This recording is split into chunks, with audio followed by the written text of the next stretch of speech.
Welcome to Wisdom of the World.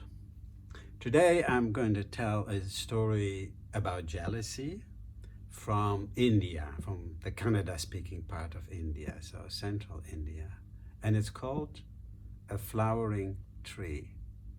And it goes like this. Once upon a time, there was a king, and he had two daughters and a son. And the oldest daughter was married. There's also, in the same town, an old woman with two daughters. She was poor and she had to work very hard for her living. She had to do all kinds of different jobs. And when the daughters were a bit bigger, the youngest said to the oldest, we really have to do something to relieve the burden for our mother because she's working so hard for us. And then the elder sister said, yes, but what can we do? And she says, well, I can change into a flowering tree. And then you pick the flowers and then we'll sell the flowers. The sister says, well, what do you mean you can change into a flowering tree? And the younger sister said, just do as I asked. Just get 2 pitchers of water and clean the area, and just outside take a bath also, and make sure that your nails don't touch the water when you bring the 2 pitchers to me. Right in front of a tree just outside of the house they cleared a big spot, and the elder sister swept it clean. The younger sister sat there and said, okay, so the first pitcher you pour over me, then I become a flowering tree. And very careful, without making sure you don't break a twig or you don't tear a leaf. Pick the flowers, pick as many as you want to. And then pour the second pitcher over me, and then I'll become a person again. So the elder sister did. They got beautiful flowers, and so she poured the second pitcher. She and the younger sister again stood before her, shake the water out of her head. And then they sold the flowers at the palace. And there the princess saw these beautiful flowers and said to her mom, let's buy those. And they did, and asked how much. And the older sister said, well, we're just poor people, so whatever you want to give. So they gave a handful of coins. And they were very happy with that, the 2 sisters. And they didn't tell their mom because their mom would be suspicious. So they did this 5 days in a row. They actually enjoyed it because they wanted to surprise their mom. And after 5 days, the son of the king, the prince, started to smell. He started to notice those beautiful flowers. And he says, where do they come from? And he followed the older sister home after she had delivered some more flowers. And he didn't see anything. He didn't see a tree with the flowers, so he spent the night, and early in the morning, again, the sisters did that same ritual, and the younger sister became a flowering tree. And he saw it with his own eyes. It was like a tree that reached high. It seemed to go almost to the sky. And something else happened. The prince fell madly in love with the younger daughter, the younger sister. And so he went home, and he was all sulky, and he just lay down with his face down on the bed, and nobody knew what to do. And finally a friend of him found out. And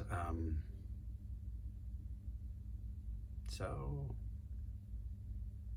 eventually, the father stepped in, the mother was called to the palace, and they got married. So the younger sister moved to the palace, and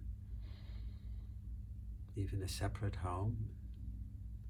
First night, he didn't say a thing, she didn't say a thing. She thought, well, he should start. Second, same, didn't say a word. And the third night, she said to him, "Is this the kind of bliss that you married me for?" And then he said to her, "Well, listen, I will talk to you and be normal to you if you do what I ask you to do." And the girl said, "Well, yeah, you're my husband, of course I'll do." And he says, "Well, become a tree. I know you know how to become a tree." And he says, I'm not some sort of a demon. I'm not some sort of a goddess. And he said, "Please stop lying to me. I saw you change into a tree with my own eyes." So, crying, she, with her tip of her sari, wept her tears away. And she says, "Okay, but do just exactly what I asked." And so he got her 2 pitchers of water, and she said some chants over it. Then he poured the water, she became a tree, he picked some flowers. He was very careful, very good. And then poured the second, and there his wife was standing for him, again like before. And they spread the bed full of flowers, and they covered themselves into flowers. And they did that for 5 days and nights, and every day they threw away the flowers that they didn't use, or there were flowers that were withered by that time. And his sister, the other princess, the one that was not married and still living at home, got very jealous of her sister-in-law. And she had also discovered their secret. She had peeked in, and she said to the mother, "I want to go play at the grove with my friends. Can we go?" And the queen said, "Of course." He says, "Well, can my sister-in-law also come?"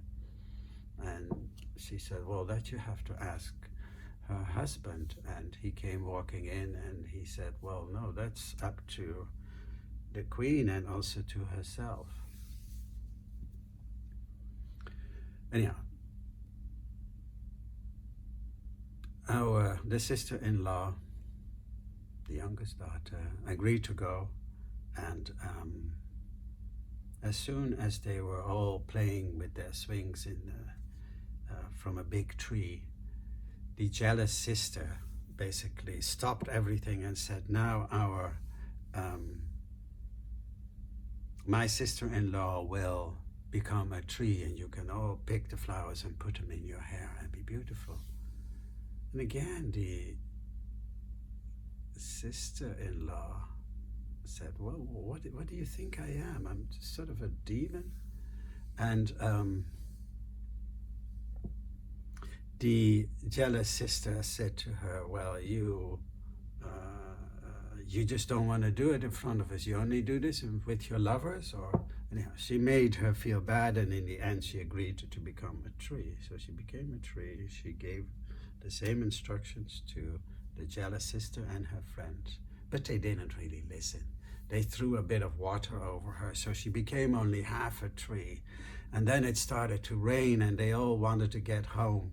And so they just tore branches, and they tore leaves and whatever. They picked flowers, and then they threw a bit of water over her.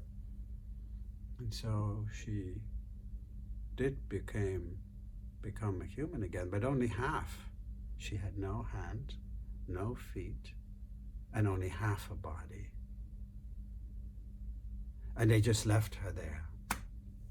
And when the sister got home, the queen said, "Well, where's your sister? Where's the sister-in-law?" And she says, "Well, I don't know. She'll get home, whatever, you know." And she just said whatever came into her head. And the queen already suspected that there was something wrong. And she didn't come home. And the husband also said, "Well, where's my wife?" And she didn't come home. She had, in the meantime, just sort of slid into a drain, and just floating in that drain, she became a thing. And she got stuck somewhere in a corner, far from where the palace was.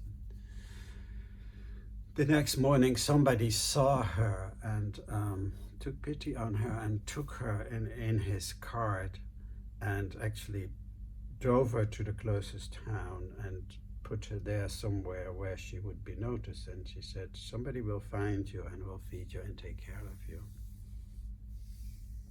Now, that happened to be the town where the oldest daughter of the king was